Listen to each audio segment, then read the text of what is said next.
Welcome to A Bit of Insight with Lisa Mosbey, your weekly dose of health, wealth, and everything else.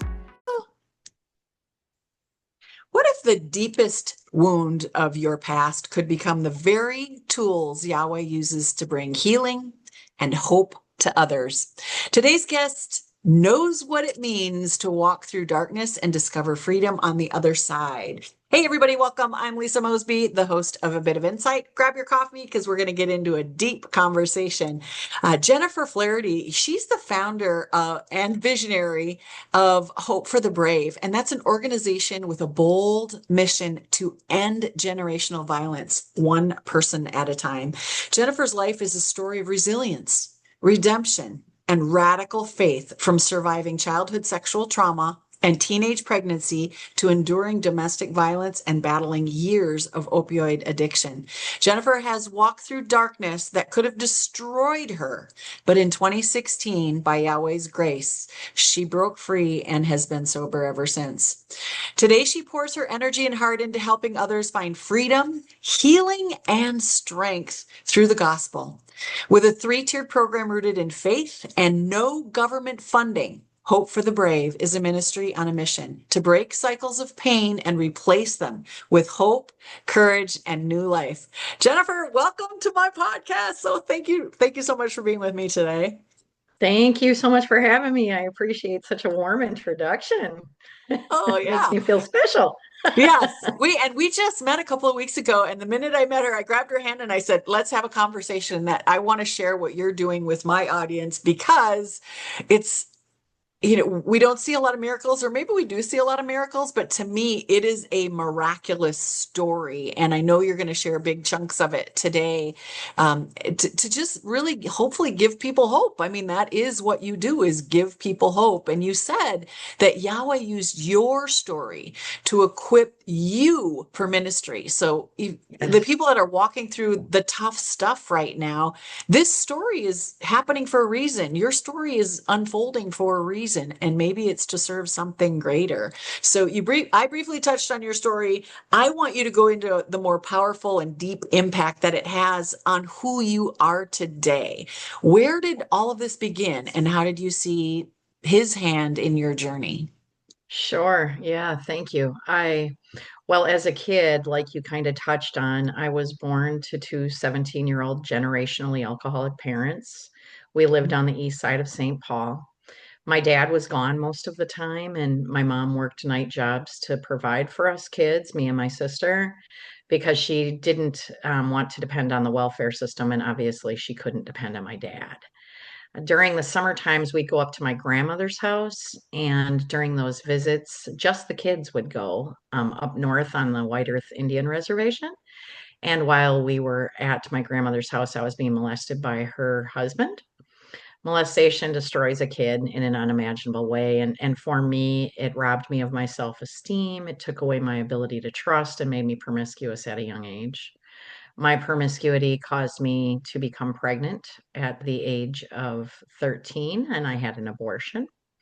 I got pregnant for the second time at the age of 14, which resulted in my only child, my son David. Absolute testimony to God's grace. He is well educated, 3 bachelor's degrees, world traveled, and he is content and believes in God. And what else could I ask for?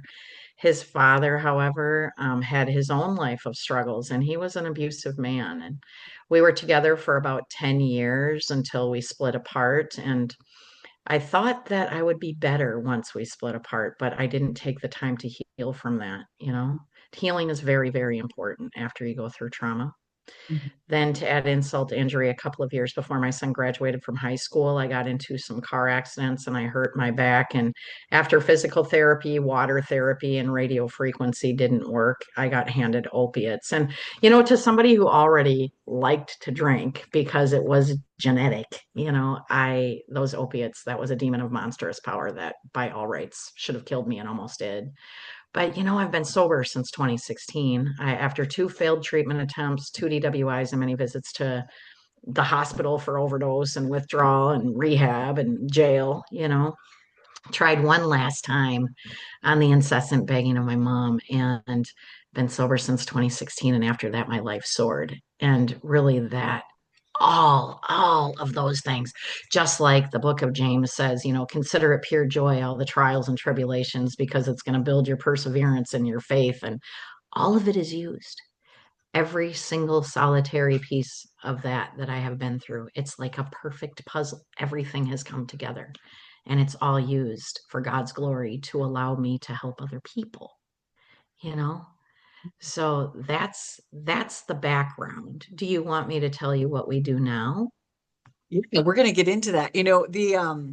The thing that comes to me is my dad used to talk about life being a pendulum, like a stopwatch, like a pocket watch on a pendulum, on the string or on the chain.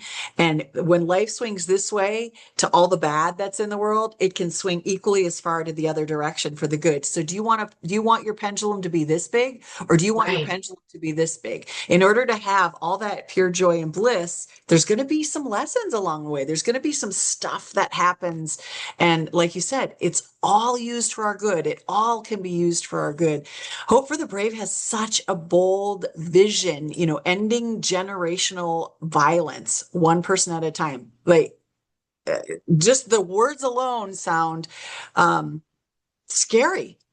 Yeah. But for our listeners that may not be familiar with this, can you explain what generational violence is and why breaking the cycle matters?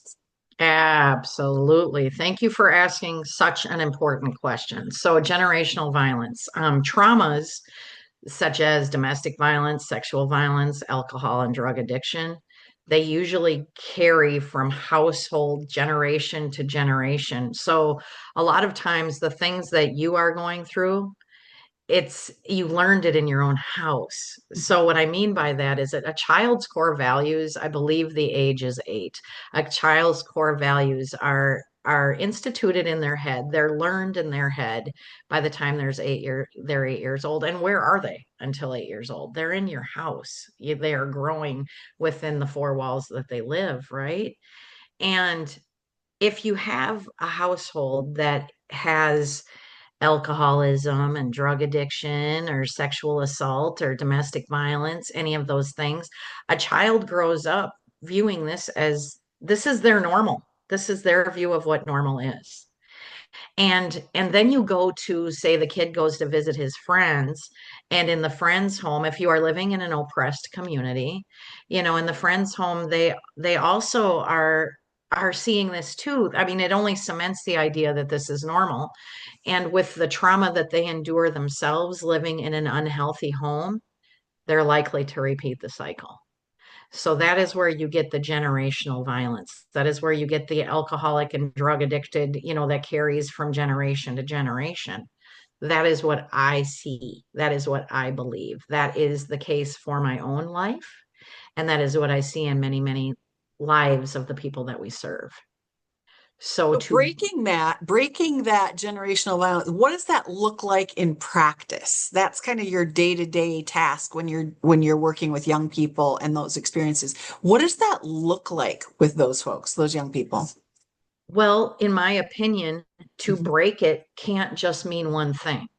So there are different ways that you need to choose to break this. So, for example, you have to try to prevent it.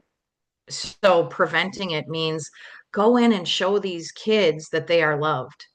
A lot of times when you're growing up in a household where it's unhealthy, sometimes the parents, if they're dealing with their own traumas, they're in survival mode.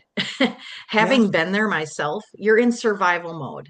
And meeting the basic needs of Johnny, I'm just using the name Johnny, Okay. as an example, meeting the basic needs of food and shelter is hard, right? You certainly sometimes are going to be exhausted. Even the most loving mother is going to struggle to give love in a joyful way. Right? You're tired, you don't have time, throw a couple kids in there and you've been working all day, or maybe you're addicted to drugs because you're trying to escape it, right? You're trying to escape these feelings. So at any rate, at the beginning, we have to try to get to the kids. We have to try to give them a positive role model, make them feel loved, give them the basic need of joy, allow them to feel joy, Mhm. right? Allow them to know that you're showing up for them because they matter. They are priceless. These children are priceless. And when you do that, they start to, in my opinion, right? They start to develop a more positive sense of self because somebody sees me. Somebody sees me, somebody cares about me. We did this just for you, right? That Tell the that story of feels the Christmas presents. yes, yes, we do that just for kids. And Yeah. so we do things. That's what we do. One of the tiers of our program is called prevention, education and prevention. And for that, we have a partnership with Citizens Against Sex Trafficking, where we go to speak at the schools to educate them. We also have partnerships with different treatment facilities like ANEW, ANEW, where we go and we speak to the women, right? Um, we also we have a clothing closet in Dayton's Bluff Rec Center to meet the basic needs of families that don't have money to go shopping for clothes. So the clothing closet is at Dayton's Bluff Rec Center, and people can come and shop and they can get things for free, right? But then we bring joyful, amazing, joyful spaces to kids. And this, if it seems like I'm lighting up, it's because this is like my favorite thing. We, When you told me about that, I was like, oh my gosh, I want to be in town for that to help you with it. yes, Yeah. Yeah. yes, yes. Our upcoming holiday event last year, over 600. This year will be the fifth year that we did it at Dayton's Bluff Rec Center. Yeah. And last year, over 600 people came. We are an organization that is very small. I make what I made in 1993. We don't have money, but what God has made me good at doing is pulling people together to make what I call stone soup. So we have at this holiday event, we have Carboni's Pizza, Chick-fil-A, Boca Chica, and Jimmy John's as choices for food. We have Cookie Cart and Culver's ice cream as choices for desserts. We have Caribou Coffee comes and brings a hot cocoa bar. So it's a little bit from everybody and it allows us to be a big bang, right? In another room, we create a toy store. Half of a gymnasium becomes a toy store where every kid gets to walk in and get their own unwrapped toy. The other half of a gym becomes a place where they get to get a gift for their mom or dad. There's games, partners come and they play little games so the kids can win little candy prizes and stuff. And last year, what started 5 years ago in 2021, well, I mean, this will be the fifth year. So I got it, it's 4 years ago, but this will be our fifth year. There was 50 people there, you know, and it has grown to the point last year, our fourth year, there was over 600. It was questionable about whether or not we could even do it at Dayton's Bluff this year because it's too big. I It'll be love a that. two-day It's too event big. if you're going to outgrow the space, or it's going to have to be a two-day event. Well, yeah, I mean, So I'm so curious, I know you've talked to the kids after this event. What are some of the testimonials? What are the things that you hear? Because I know their faces just light up. I mean, just by looking at your face and how you light up. And I know that's a yeah, reflection of the experience for them. But what kinds of things do you see happen from offering these kinds of events for these young people? it's joyful. It's Yeah. very joyful. Kids don't get to do this kind of stuff. Some So kids. Yeah. Yeah. yeah, this is just one example of what we Yeah. do, right? Yeah. We do this in the spring, we do this in the summer, we do what do you call it, camping trip, a backpack giveaway. We do a lot of different things. So there is one boy, you asked what do Yep. the people Yep. say, right? There is one boy that I just had the luxury of being with the other day, right? And he said to me, in school today, they had us write a paper about what we did with our summer. And do you know that I've been writing for 3 pages, he said, and I'm not done yet. And he said, and all those things that I did in the summer were with you. And this child, I mean, I can see his picture in my head, and I know that Yeah. he would not have the ability to do these things if we didn't do them with him, you know? So that's the kind of stuff, there's another little boy that I see every time I walk into Dayton's Bluff. Sorry, I'm crying now. There's no apology. It's tears of joy. Yeah. Oh, there's another little boy that I walk in and I will see him walking down the hall and he runs up to me. His name is RJ, and I'm sure his No. mom won't mind me saying that. But, Okay. I see him and he's got troubles, but when he sees me, he turns around. I say to him, RJ, who's the King of Kings? And he'll say, Jesus.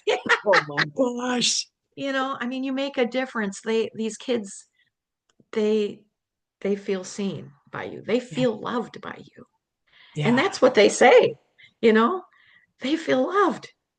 And that Yeah. is an amazing gift to be able to be the hands and feet of Jesus and love people, children, but all people. That's what I love to do. I love to just love people. You do. But When I met you, oh, hello. And it was like there was no stopping you. You were coming in for a full-on hug. There was no shaking hands. We hadn't, but it was what was amazing about that was I felt like you were a soul sister. Like I just by making eye contact with you and the energy that you exude and how you lit up the room. You had this presence behind you that kind of was something to embrace. Like it just yeah, draws a person in. And I saw you do that with every other person behind me that walked in the door.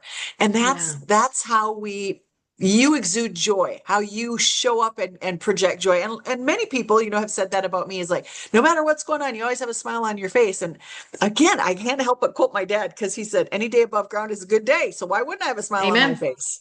Yeah. Amen. And Yeah, and we kind of focused on children here, but it's more than that. You led to something when you said, I know RJ's mom wouldn't mind if I shared this because oftentimes, like you said, parents have experienced this in their childhood and they don't know a better way. yeah, They don't know different. And they maybe are struggling to put food on the table and can't always do these things. And for them to set their ego on the table and say, you know what, I'm going to go ask for help. I'm going to show up in these places. And when they get to see their child experiencing joy, it may be yeah, for some of them the first time they've really truly experienced joy in their own heart because life has been such a struggle. So there's this trickle up effect that is happening right. in the work that you do, not just trickle down. RJ's family in the future may experience more joy because you changed, you broke that chain, broke that generational violence, broke, that him not being seen, Yeah, and now the mom gets to experience joy through his joy, and his family, future family, if he has one, will experience joy. So it's you're bringing back hope. Many people today feel hopeless in the middle yes, of addiction or abuse, or even just what's happening, in the world today. So many people are offended yes, by everything we say. What do yes, you want those people to know? Because it's not just about the children, it's about the adults too. What do you want yeah. those people to know, and what role does faith play in healing? Oh, faith for me, 100%. I could not do, people say, well, I envy your faith, right? I've had some people say I envy your faith because to leave my corporate career in 2024 to do a ministry that doesn't have any money, when mine is the only paycheck and we don't accept government grants, like you said, that takes faith. It was scary, right? Yeah. It is all faith. It is all God. In Mhm. my mind, my job, my job is to wake up and serve him, and everything belongs to him. Yeah. You know, my house, my car, my time, the breath in my lungs, everything belongs to him. That is where my faith is at. And Yeah. without him, nothing is possible. With him, everything is possible. My job is to be obedient and do the things that he wants me to do.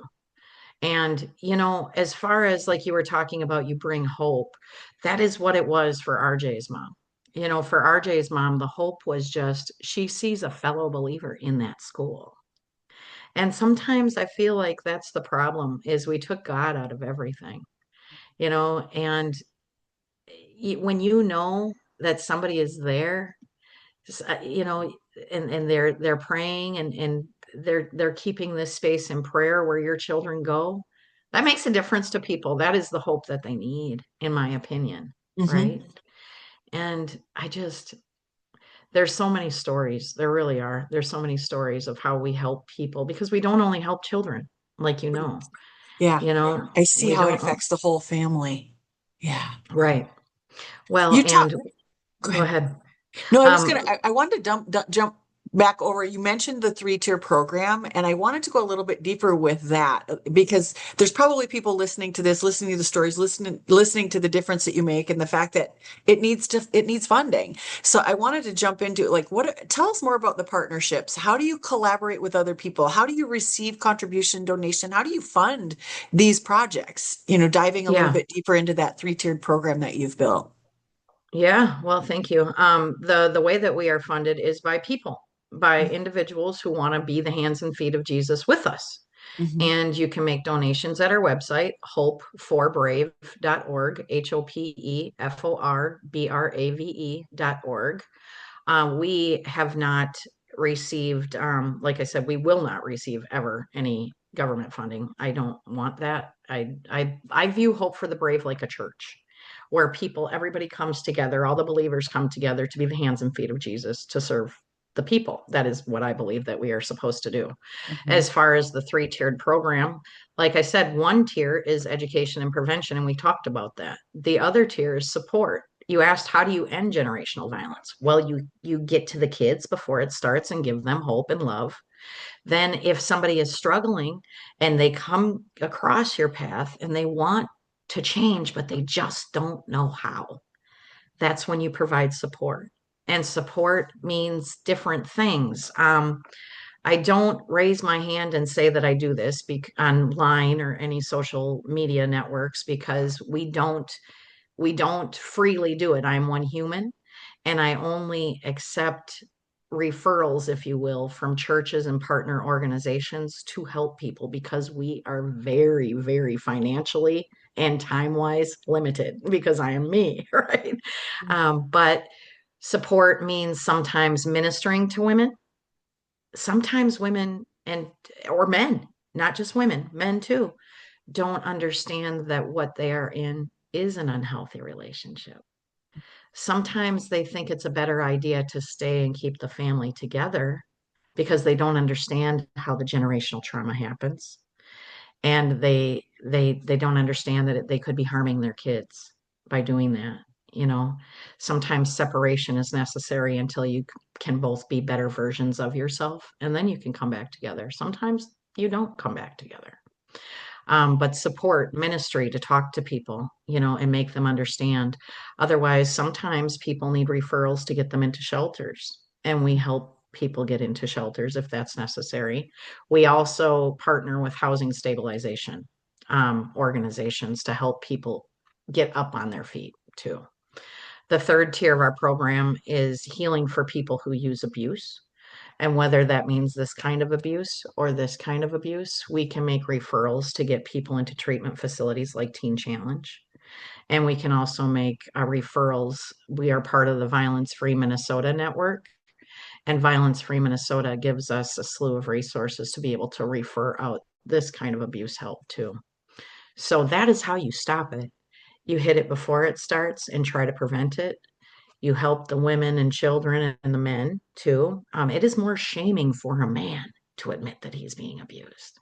You know, Yeah. there's a lot of abuse that happens to men at the hands of women, and men don't like to talk about it. It makes them feel weak and ashamed. So you help support people through it. And then if they want to change, you help them change. That's how you end it. You can't just focus on one thing. Yeah, it's really lovely. I mean, it's so amazing. I hope that more and more folks get to contact you and get in touch with you and be a witness for all that you've been doing with this.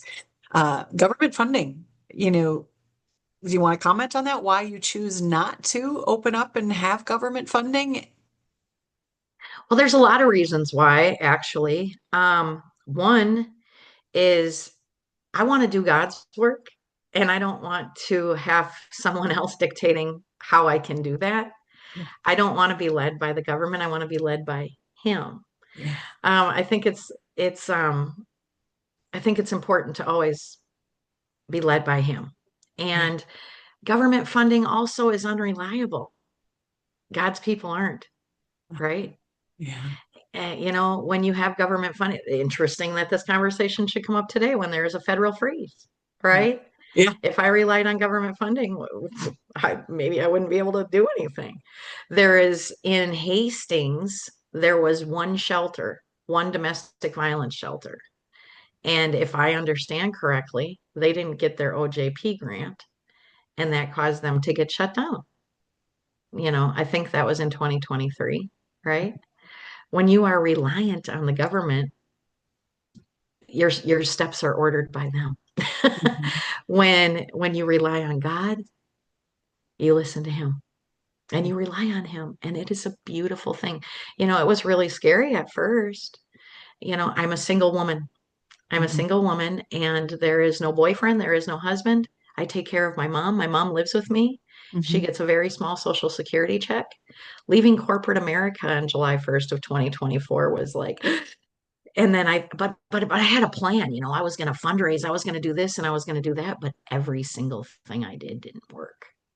And then I was a little bit scared. I gotta admit that. I was really scared. But one pastor told me, he said, I said, you know, I have to have these meetings to raise the money, and I don't have time because I'm too busy out here doing the work, right? Mhm. Mhm. And he said, you focus on doing God's work. Your job is to focus on doing God's work. His job is to provide for you so that you can do his work. Depend on him and see what happens. And do you know, I've been doing that ever since. Mhm. And, you know, although I don't make much, you know, You I, have food in your belly, and I know it's that you now enough. have medical care for a year thanks to a grant, a gift. Somebody gifted. Hallelujah. Yeah. Hallelujah. Do you know, 3 days before I was in that office, what you don't know, Lisa, is I had been having problems, thyroid problems. And I really, really wanted to see a doctor. And I was resorting to going to a low income doctor, and it was hard all the way on the east side of St. Paul. I live in Hastings. And I didn't feel that I was getting treated well by them at all. And I just felt so desperate. I wrote in my journal a couple of days before that speaking engagement. I really am afraid of the medical care thing. I wrote that in my journal. And then a couple days later I was speaking there. I didn't know that Nellie was a doctor when she asked me to come to that speaking engagement. And when I walked in and saw she was a doctor, I wanted to ask her questions. Yeah. But I thought, this is not the right place. You didn't come here for that, right? So for her, during that speaking engagement, to to make the statement that somebody donated a year's worth of service, and for her to gift it to me, that's God. That Yeah. is God. That is what I mean. Like, Yeah. he provides. You I don't even know how to respond to that. I'm gonna start crying. The way that it happens, though, you asked and you received, and you asked Yeah. in Jesus' name, and you asked through prayer, and Yes. continue to be obedient and Yes. trust that all things are happening in divine time and will show up when it's needed. And it Yes. did. And then Yes. today, before we push record, you were sharing with me again a couple of big stops that you made this morning to pick up. What was donated, and what is that for? Oh yeah, bombos. So from an organization called The Drawer, we got a donation of 500 pairs of underwear. And then from another Bombos underwear, not just Yeah. run of the mill underwear, but Bombos underwear. And then later this after this call, I'm going to pick up from a woman named Linda. She has this big, beautiful knitting group in Woodbury. And we're going to pick up donations of a whole bunch. I don't know exactly the count, but a whole bunch of hats and mittens that are knitted. Women sit around and they knit these, and then they donate them to help people. And we're going to take those socks, or I mean those hat and those mittens and those underwear, and we're part of a big, it's called the Pit, I think it's called the Pit something. um South Washington County Cares is putting together next week this big engagement where people that are homeless can come there and get things to meet their needs, their basic needs. Basic Needs is actually one of the organizations that's putting it on. Okay. Pit Stop, it's called Pit Stop. Okay. So it's incredible, just incredible. So yeah, that's every day is different, every day is different. The other day, I was blessed to reconnect. A year ago, I reconnected with a teacher that made a difference in my life. Hmm. When I was in high school, when I met this teacher, I was 15 years old in 10th grade. And, you got to remember by the time I'm 10th grade, my dad wasn't in my life. My grandpa had molested me. I was pregnant and I was a teenager and had a child, and I was getting beat by his dad. And then I walk into this sewing class and meet this angel named Mrs. Richards. Sometimes I would go to school hungry, and she would give me her lunch. She encouraged me to go to college. It made me take the entrance exams and everything. College wasn't spoken of in my house. There was no college, right? And then at the end of my, senior year, here she had nominated me for the National Honor Society. And the other teachers didn't want me to get it. They thought that I would be a poor representation of the school having a child, in ninth grade. But Mrs. Richards, she fought for me, and I won. I got nominated and I won the National Honor Society in 12th grade. You Wow. fast forward, I went to college, I did the things, right? And then in the year 2000, they started showing those commercials about teachers that make a difference in people's lives, right? And I could not stop thinking about her. So I started searching for her. For about 20 years, I searched for her. And I kept calling Harding, but Harding wouldn't give me any information on her. That was the school that I went to Well, until I started speaking there with Hope for the Brave. That's one of the high schools that I speak at. And I told them, I said, I really want to meet up with her. I want to tell her what a difference she made in my life and what I'm doing now. And they gave me her address. I wrote her a letter. And for the first time last July of 2024, I went and visited her the 4th of July weekend. And then I started visiting her every month after that. And last month, Mrs. Richards went into hospice. okay. So yesterday, I went and brought her flowers. You know, I just praise God that I got to connect with her. You know, I, when I showed up to visit her, she can't eat on her own anymore now. But for 12 months, she could when was with her, right? Yeah. But yesterday, she can no longer eat on her own. So I was feeding her. And she says, "Who would have thought that you would ever be feeding me?" And I Yeah. said, "Mrs. Richards, when you were my age, you were feeding me. Yeah. And I am honored to feed you right now." Yes. Isn't it And amazing how things can come full circle? Like if we're just uh, paying attention. It's funny that you yeah. mentioned that. Yesterday, I met with my one of my early bosses, not when I was waiting tables, but my first adult boss was a psychologist, and I'm up in the North Woods right now in a cabin in Minnesota, and he and his family, and I had posted on Facebook, and his wife's family has property up here, and they're there cleaning things up and taking care of family business, and they live in Arizona the rest of the year, and have been living in Florida, and here we are, we both were an hour and a half apart, and he reaches out to me on Facebook and he said, "Come see me." And I spent Ah, 8 hours with he and his wife, and reminiscing, and it was amazing, when we yeah. create those soul connections with people, Yes. the Oh, thing, it was he would hear things come out of my mouth when I was telling stories. He's like, "You learned that from me. Oh my gosh, you still teach that. You still practice that." With my wellness workshop group next Saturday, we're doing something called Valentine's. And my friend Michael, he used to teach a 6 week long class. And it was like diving into what's blocking you, what's stopping you. And he said, he wants me to revive it. He said, "I want you to leave. I want it to be my legacy. I want you to start teaching this." So it's like, oh, that might be a possibility. But at the last day of the class, you would look around the room and every person would get a little piece of paper, enough, if there were 30 people in the class, you'd get 30 pieces of paper, and you would look around at each person in the room and write down 3 things that you liked about them, learned about them, oh, admire about them. And I call them Valentines. I don't remember what he called them, but I call them Valentines. And I use that with people, with my groups, with my workshops 40 years later. And I told them, we just did it this week with my workshop, my Saturday morning workshop. And this coming Saturday, everybody's going to get to read their Valentines for the other people. Everybody will have, like oh, 30 Valentines. So it's like, you when have you, got, you've got to send that to me because I want to do that. yeah. Yes. Yeah, I'm we'll doing talk a about it. women's We'll ministry talk about thing. what that looks like. But Yes. isn't it, you're experiencing that from a teacher. I'm experiencing that from a mentor. I spent a month in Africa this year in March with my friend Jessica, and she was my mentor when I was 18 years old, 2 years before Michael, teaching me sales Wow. training. And we don't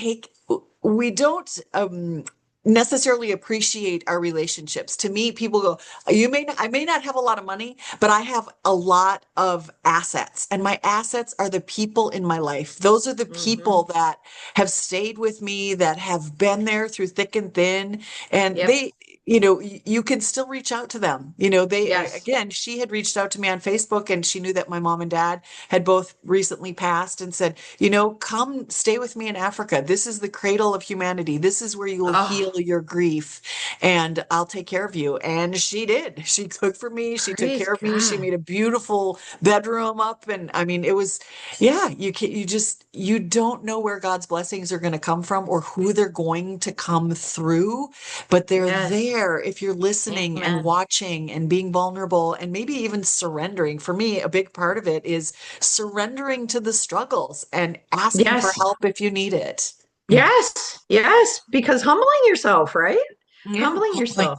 And you know what I love about what you just said is without saying it, I can tell that you recognize fully that the best things in life aren't things. Yeah, You know, the best things, people strive to have more, to have more, to have more. yeah, You can't take that with you, and when you go, people aren't going to remember, oh, she worked real hard. They're going to remember how you loved. yeah, They're going to talk about how you loved people. They're going to talk about the memories that you made, you know, and yet, as a society, we strive for more, right?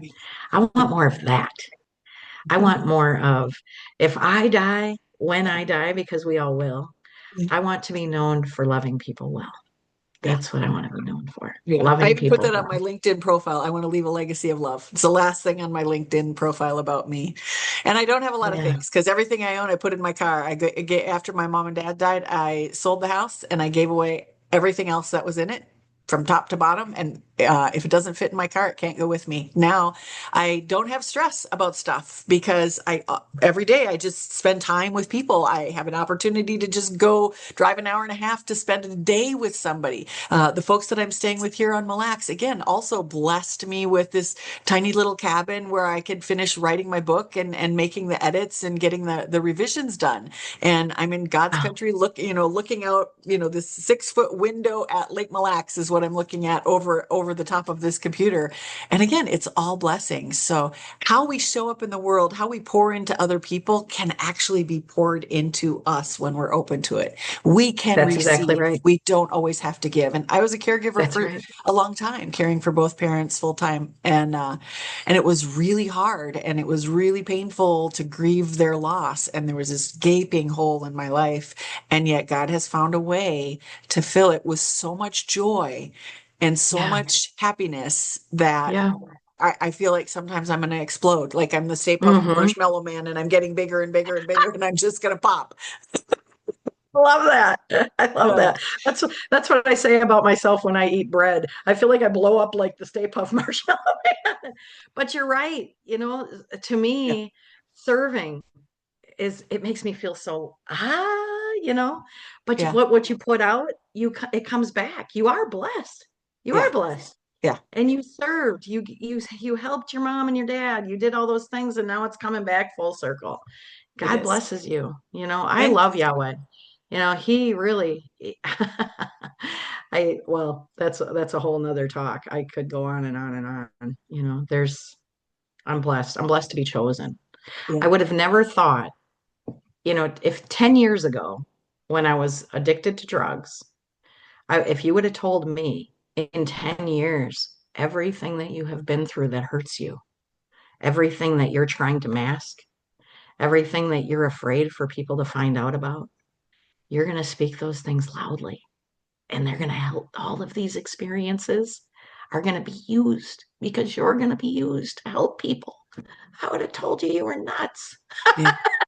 And there's no shame in it. You're speaking it No. and there's no shame in it. For someone listening who feels trapped in violence, addiction, or shame right now, what first steps can they take today towards that freedom? Yeah, definitely talk about it. Tell someone. I'm not saying that you have to go on a podcast and announce your life story and tell what's going on with you, but sometimes that happens because telling someone gives you freedom. Right now, sometimes I feel that when things happen to us, we feel all this guilt, all this shame, all these things that we're going through bring us guilt and shame because we know what we're struggling with. And we look at all the people outside of us with our eyeballs and we see, oh, that person looks really put together. Everybody doesn't look like what they're going through. So you think you're alone. You think you're the only one. But the reality is you're not the only one. And when you voice what you're going through, it frees you. It really does. It frees you from the guilt and the shame. This is not something that when something happens to you, when somebody does something to hurt you, that is not something to feel guilt and shame about. They hurt you. This is something that happened to you. And not telling people and holding the secrets aren't good unless it's like a birthday present, right? If you don't want me to tell people about the things that you're doing to me, don't do them to me. you know that's the way that I feel about that. I don't know. Number one though is definitely talk about it. Talk to somebody that you can trust. Everybody has one person that they can trust, and Might be a just go stranger. from there. Mhm. Yes, It might yes. be a stranger. How can Sometimes. families, communities, and churches support those that are caught in these cycles? How can they support your mission right now? Is there a way if somebody wants to make a monthly donation or an annual one-time donation? How do folks find you, get in touch with you, and participate in your mission? So the way that you can make donations is at hopeforbrave.org, HOPEFORBRAVE.org. How you can help us, there's lots of different ways to help us. Number one, you can share what we're doing with others. Like what you're doing right now, Lisa. You're allowing us to share what we're doing with others. You can serve with us. We do events like our upcoming holiday event. We need people to help us serve the community. If you are somebody that donates financially, if you are blessed in that way, you can obviously donate to us. We need that. But yeah, serving, sharing, donating, these are all ways that we need help. Always. And the website is the main location. Go to the website. And that, of course, will be in the show notes for this. If you're listening online or if you're seeing this on YouTube, you can find those connections, those links will be in the show notes. All right. Well, I think we've reached the end of our time. What a powerful conversation. Your story reminds me that no matter how deep the pain, no matter how heavy the chains, there's always a way. Hope is the way. Faith leads the way. Yep. Your courage, the courage to share your journey from trauma to addiction and the freedom and purpose that have shown up in your life because of it will definitely trickle down into somebody who's listening to this. It will have an impact even moving forward. So thank you for sharing your story today and encouraging others to do the same thing. And folks, if Jennifer's story spoke to your heart today, I encourage you, learn more and support the mission of Hope for the Brave. Or Hope for Brave. I put in the Brave in the title, but it's Hope for Brave. Together, we can help end cycles of generational violence and offer healing to those who need it most. Again, you'll find all those links in my notes, and I hope you take action. Please do. Thank you so much for being with us today on A Bit of Insight, and I look forward to seeing you next week. Come on back. Thanks, everybody. Thanks for joining me on A Bit of Insight. To get more involved with our wellness community, grab a copy of my book, Live Well, Travel Far, or to explore our travel offerings, visit the website at insightcenterforwellness.com. And if today's episode gave you something to think about, leave a review and please share it with a friend. This is Lisa Mosbey reminding you to live well, travel far, and always follow your insight.